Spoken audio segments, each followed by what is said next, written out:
panggilan suci dari hati. Meneladani Yesus, contoh kasih sejati.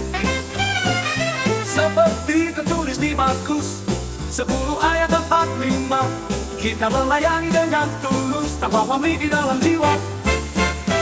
Talenta dari Tuhan yang indah dan mulia, dipakai melayani dengan cinta tanpa batas.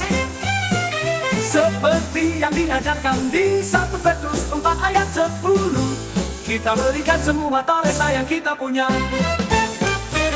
Melayani sesama dengan kasih yang tulus, mengingat kisah para rasul 20 ayat 35, mengutip kata-kata suci penuh cinta dan tulus. Dengan pelayanan kita bawa sukacita yang nyata.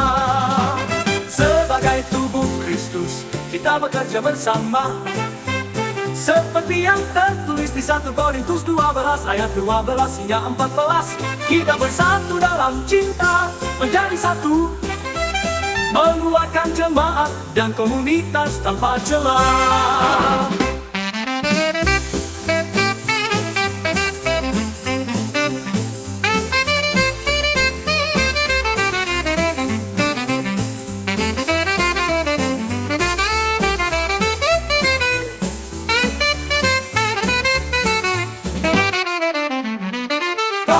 Dari Tuhan yang indah dan mulia, dipakai melayani dengan cinta tanpa batas. Seperti yang diajarkan di 1 Petrus 4 ayat 10, kita berikan semua talenta yang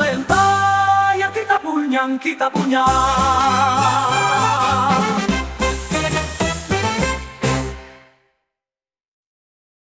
Haleluya, selamat pagi. Saya ucapkan kepada pemirsa Renungan Pagi Mysalva, dimanapun pemirsa berada, entahkah masih ada di rumah bersama keluarga, atau sedang menikmati secangkir kopi untuk menghangatkan tubuh, atau pemirsa yang mungkin sedang ada dalam perjalanan karena ada tugas yang harus dilakukan pagi-pagi, atau pemirsa yang masih ada di tempat pekerjaan dengan tugas dan tanggung jawab yang harus diselesaikan. Melalui media ini saya menyapa saudara dan meyakini bahwa saudara atau pemirsa semuanya ada dalam keadaan yang baik. Meskipun saya tahu juga bahwa tidak semua pemirsa ada dalam keadaan yang baik-baik, tetapi apapun keadaan pemirsa semuanya, dari tempat ini saya berdoa kiranya Tuhan Yesus yang berkuasa itu akan menolong saudara, akan menyatakan kuasanya dengan apa yang saudara sedang alami saat ini. Kita akan membaca firman Tuhan pagi ini. Namun sebelum kita membaca dan merenungkan firman Tuhan, saya mengajak kita untuk berdoa. Kita berdoa. Bapa kami yang ada di sorga, kami bersyukur kepadamu pagi ini. Kami bersyukur untuk kesempatan demi kesempatan yang terbaik, di mana Tuhan izinkan kami untuk menyaksikan banyak hal dan mendengar tentang perbuatan-perbuatan-Mu yang dapat kami teladani dalam hidup ini, sehingga hidup yang kami jalani menjadi hidup yang tidak biasa-biasa saja, menjadi hidup yang penuh dengan makna. Tuhan tolong kami semua dan berkati semua pemirsa Mysalva dimanapun berada. Ini doa kami, di dalam nama Tuhan Yesus kami berdoa, amin. Pembacaan kita pagi ini terambil dari Injil Markus pasal 10 ayat 45. Firman Tuhan ditulis demikian, karena Anak Manusia juga datang bukan untuk dilayani, melainkan untuk melayani dan untuk memberikan nyawanya menjadi tebusan bagi banyak orang. Dan tema kita pagi ini adalah sukacita dalam pelayanan kepada sesama. Sukacita dalam pelayanan kepada sesama. Pemirsa Mysalva yang diberkati Tuhan, ungkapan yang ditulis dalam ayat 45 dari Markus 10 ini merupakan pengajaran dan arahan yang begitu penting bagi para murid dan juga untuk kita semua, yaitu bagaimana pelayanan yang sesungguhnya, pelayanan yang berkenan kepada Tuhan, yaitu pelayanan yang didasari atas teladan dan perbuatan yang telah dilakukan oleh Tuhan Yesus bagi manusia. Ungkapan Tuhan Yesus dalam ayat 45 ini untuk menjawab dan mengarahkan murid-murid yang sedang meminta kedudukan yang penting di dalam kerajaan sorga. Sehingga untuk sampai pada kedudukan atau tempat yang istimewa dalam kerajaan sorga, maka Tuhan Yesus memberi tips yang simple buat murid-murid. Yaitu kalau mau jadi orang yang besar di antara para murid, mesti dia harus jadi pelayan. Dan siapa yang mau menjadi yang terkemuka dari antara mereka, mesti harus jadi hamba dari antara mereka. Dan lebih khusus lagi, kalau ingin menjadi orang yang memiliki kedudukan di dalam kerajaan surga, maka mesti melakukan segala sesuatu dengan didasari dengan apa yang sudah dilakukan atau teladan yang telah diperlihatkan dan dilakukan oleh Tuhan Yesus. Pertanyaannya bagi kita adalah, bagaimana supaya kita mengalami sukacita dalam pelayanan kepada orang lain atau sesama? Bukankah ayat 45 ini dalam perkataan Tuhan Yesus memperlihatkan kepada kita bahwa untuk melakukan pelayanan itu mesti ada sesuatu yang harus dikorbankan. Ada sesuatu hal yang harus keluar dari diri kita. Bagi manusia, mungkin untuk dapat bersukacita itu mesti ada sesuatu yang ditambahkan kepada diri kita. Ada sesuatu yang kita dapatkan sehingga ada sukacita. Tetapi tidak dalam konteks pelayanan yang diajarkan oleh Tuhan Yesus. Tuhan Yesus mengajar kepada kita bahwa untuk sampai kepada sukacita sejati itu mesti ada sesuatu yang harus dikorbankan dari diri kita untuk menjadi sesuatu yang bermakna, menjadi sesuatu yang berharga bagi orang lain. Dan dalam ayat 45 dari pembacaan kita hari ini, di sana ada kalimat yang penting yang akan kita renungkan bersama-sama, yaitu kalimat yang mengatakan anak manusia juga datang. Sampai di situ. Kata datang di sini memiliki makna yang luas untuk kita renungkan bersama-sama. Dalam konteks tempat, pastinya bahwa kata datang ini menunjukkan bahwa Yesus berasal dari satu tempat yang istimewa, yaitu sorga, tempat yang maha mulia, datang ke dalam dunia ini, lahir di kandang hewan, dan untuk melakukan pelayanannya, dia harus tanggalkan tempat yang maha mulia itu, datang ke dalam dunia yang penuh dengan dosa ini. Dan di sini letak pelayanan yang sesungguhnya, yaitu menanggalkan segala sesuatu yang dianggap berharga dan turun ke tempat yang mungkin sebaliknya demi sebuah pelayanan, demi sebuah misi dalam Tuhan. Sehingga jika Yesus saja sudah melakukan semuanya, dia telah meninggalkan tahtanya demi untuk kasihnya kepada manusia, maka kita juga sebagai anak-anak Tuhan, kita harus berani untuk meninggalkan zona nyaman kita, meninggalkan tempat yang kita rasa nyaman atau kita anggap istimewa demi melakukan sesuatu untuk Tuhan. Tempat itu bisa berarti saja ego kita. Tempat itu juga bisa berarti kedudukan kita. Tempat itu juga bisa merupakan rasa yang mungkin memposisikan kita lebih dari orang lain. Atau kata tempat ini juga bisa bermakna meninggalkan rasa ingin diakui kita, dilihat dan dipuji oleh orang lain. Sehingga dalam konteks tempat, pelayanan yang sesungguhnya itu adalah meninggalkan. Bisa jadi keluarga kita, bisa jadi pekerjaan kita, bisa jadi meninggalkan segala sesuatu yang kita anggap berharga selama ini demi untuk Tuhan. Bukan berarti saya mengatakan bahwa keluarga, pekerjaan dan sebagainya tidak penting, tetapi di atas segalanya, kalau mau melayani Tuhan, maka Tuhanlah yang lebih utama. Hal yang sangat penting di atas yang penting adalah melakukan pelayanan untuk Tuhan. Itu dalam konteks tempat, tetapi dalam konteks pelayanan, aku datang atau anak manusia juga datang, bisa berarti bahwa Yesus datang dari motivasi yang tulus untuk melayani manusia. Atau bisa juga Yesus datang dari motivasi yang sungguh-sungguh atau sepenuh hati untuk melayani manusia. Atau bisa juga kata anak manusia datang itu bisa berarti Yesus datang dari hati nurani. Ketulusan Yesus dalam pelayanan dan kesungguh-sungguhan Yesus dalam pelayanan, dan juga Yesus menggunakan hati nurani dalam pelayanan bisa terlihat dalam setiap apa yang dilakukan oleh Tuhan sewaktu ada di dunia. Waktu menyembuhkan orang sakit, dia tidak menyembuhkan orang dengan setengah-setengah atau memberi makan orang. Dia tidak memberi makan dengan setengah-setengah. Bahkan dalam peristiwa memberi makan 5.000 laki-laki, di Alkitab mencatat bahwa Yesus memberi makan mereka sampai kenyang. Bahkan tidak hanya kenyang, tetapi ada sisa 12 bakul. Dan beberapa kali dicatat juga dalam Alkitab bahwa Yesus harus mengeluarkan air mata. Dia merasa begitu sedih karena ini menunjukkan bagaimana Yesus datang dengan ketulusan, kesungguhan hati, bahkan datang dengan hati nurani demi umat manusia. Bagaimana dengan kita? Apakah dalam melakukan pelayanan kita sudah datang dari motivasi yang benar di hadapan Tuhan?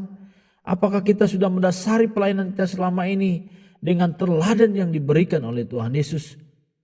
Saya rasa mungkin kita belum sampai pada titik yang sempurna dalam pelayanan. Karena seringkali kita melakukan pelayanan, yang penting kita sudah lakukan kebaikan. Yang penting kita sudah menolong orang. Banyak kali kita menolong orang lain dengan setengah-setengah. Memperhatikan orang lain dengan setengah-setengah. Barangkali kita juga pernah memberi makan orang banyak. Bukan lebihnya yang banyak, tetapi kurangnya yang lebih banyak. Kita tidak akan pernah mengalami sukacita jika kita tidak meneladani apa yang dilakukan oleh Tuhan Yesus yang telah dicatat dalam ayat 45 dari pembacaan kita pagi hari ini. Seringkali kita melakukan pelayanan dengan menggunakan logika kita. Kita mesti timbang-timbang banyak.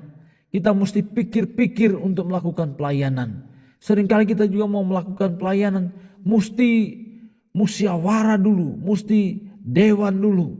Atau seringkali kita juga mau melakukan sesuatu, mesti minta pendapat, minta pertimbangan, rekomendasi dari 1, 2, 3 dan seterusnya.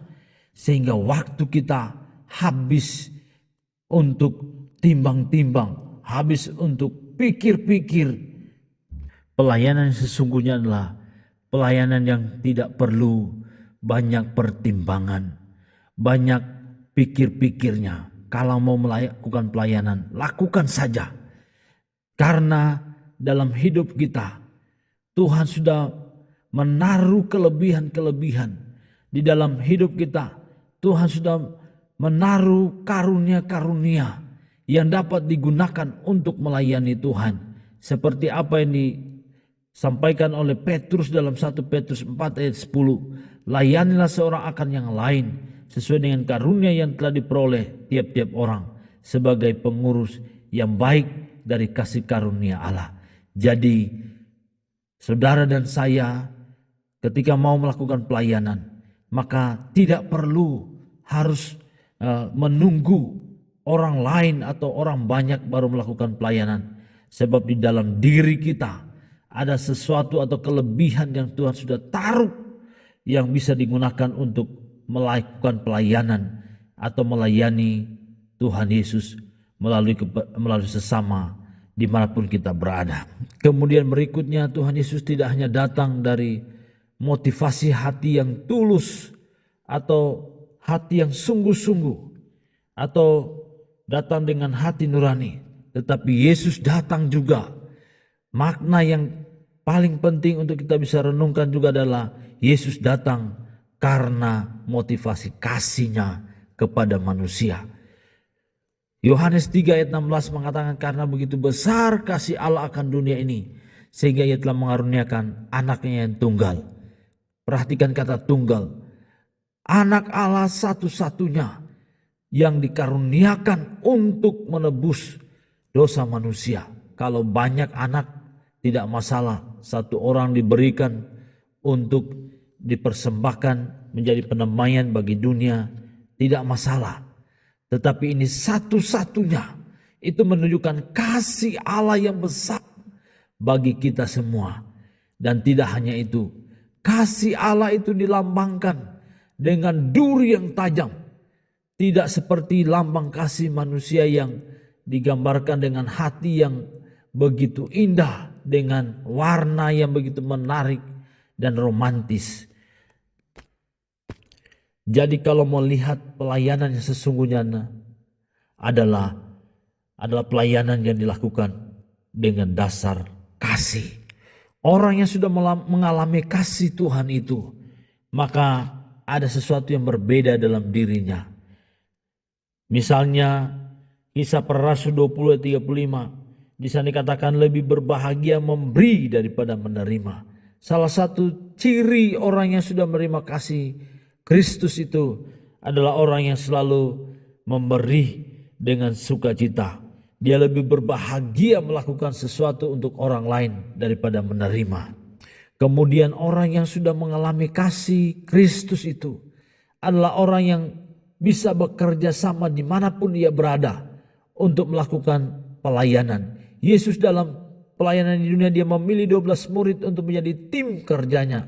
Dan juga ada suatu kesempatan di mana dia mengutus 70 murid untuk mendahului Yesus dalam pelayanannya. Ini menunjukkan bahwa orang yang mau melayani Tuhan itu adalah orang yang bisa bekerja sama. Seperti apa yang dicatat dalam 1 Korintus 12 ayat 12 sampai 14. Yaitu berbicara tentang banyak anggota tetapi satu tubuh. Kalau mau melayani Tuhan maka mesti bisa bekerja sama. Bisa satu hati, sehingga dalam persatuan hati itu ada kekuatan kita untuk melakukan segala sesuatu. Saya sangat meyakini ketika kita melakukan pelayanan dengan sepenuh hati kita, dengan hati yang tulus, dengan hati nurani kita, dan didasari dengan kasih, maka pelayanan kita lakukan sekecil apapun akan mendatangkan sukacita yang luar biasa dalam kehidupan kita. Jadi tolak ukur kita dalam pelayanan adalah apakah ketika kita melakukan pelayanan kita mengalami sukacita itu, atau sebaliknya ketika kita melakukan pelayanan kita tidak pernah mengalami sukacita karena ada sesuatu hal yang dikorbankan dari kita.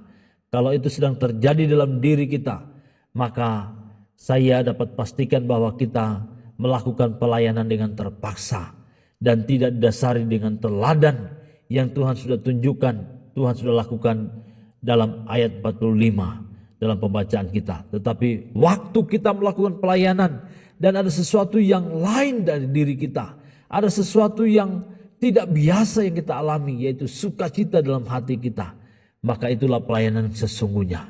Ada seorang hamba Tuhan almarhum mengatakan bahwa hampir sulit untuk mengatakan melayani Tuhan itu sulit.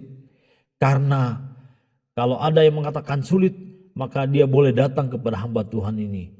Dia mengatakan bahwa kalau ada orang yang tidak pernah makan beras selama 3 tahun dalam pelayanan kepada jemaat, kepada orang lain di pedalaman sana, maka dia boleh datang kepada hamba Tuhan. Mengapa hamba Tuhan ini dia mengeluarkan statement itu? Karena dia telah menghidupi teladan Yesus dalam pelayanan yang dilakukannya.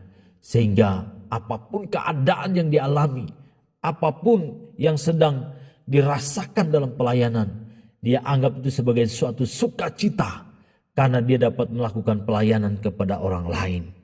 Semoga Tuhan tolong kita supaya dalam peluang-peluang ke depan, kesempatan-kesempatan yang Tuhan masih beri ke depannya, kita semakin lebih baik dalam melakukan pelayanan. Kita semakin meniru teladan Yesus yang telah dituliskan dalam ayat 45. Tuhan Yesus memberkati kita semua. Selamat menjadi berkat bagi banyak orang. Amin. Kita berdoa. Tuhan Yesus, kami bersyukur kepadamu karena Engkau telah memberikan teladan contoh yang terbaik, dan Engkau tidak hanya mengatakan hal-hal yang indah untuk kami, tetapi lebih dahulu Engkau telah melakukan dan mewujud nyatakannya dalam tindakan dan perbuatanmu 2000 tahun yang lalu bagi kami semua. Itulah sebabnya Tuhan, tolong kami supaya dalam masa atau sisa-sisa hidup kami, kesempatan yang Kau berikan bagi kami, biarlah Tuhan mampukan kami untuk bisa menjadi berkat bagi banyak orang, melakukan segala sesuatu dengan didasari teladan daripadamu.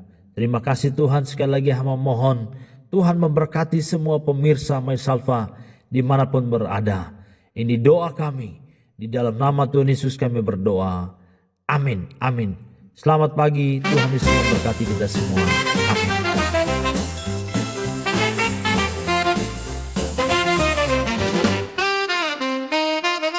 Pelayangan adalah panggilan suci dari hati,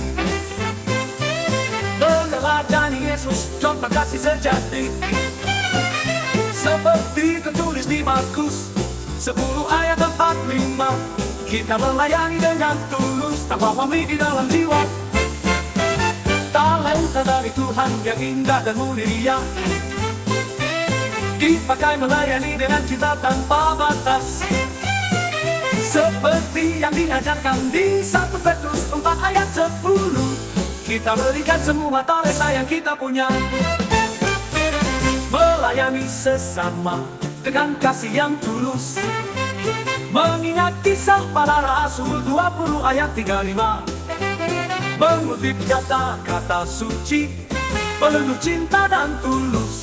Dengan pelayanan kita bawa sukacita yang nyata. Sebagai tubuh Kristus kita bekerja bersama, seperti yang tertulis di 1 Korintus 12 ayat 12 hingga 14.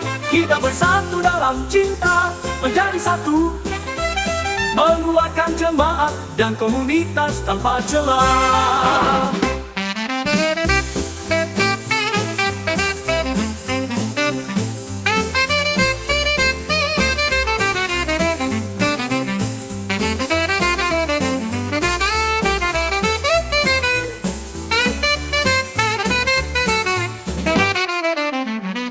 Talenta dari Tuhan yang indah dan mulia dipakai melayani dengan cinta tanpa batas, seperti yang diajarkan di 1 Petrus 4 ayat 10. Kita berikan semua talenta yang kita punya.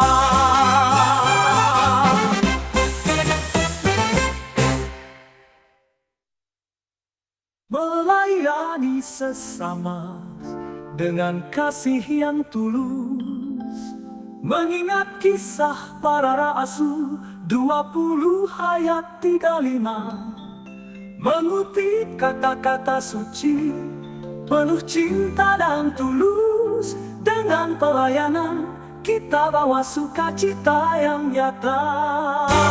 Sebagai tubuh Kristus kita bekerja bersama, seperti yang tertulis di 1 Korintus 12 ayat 12 hingga 14. Kita bersatu dalam cinta, menjadi satu, menguatkan jemaat dan komunitas tanpa celah. Melalui pelayanan sukacita sejati kita temukan di dalam Kristus, cintanya selalu dalam. Memberi dampak positif bagi semua yang kita sayangi. Dalam pelayanan kita temukan sukacita yang abadi.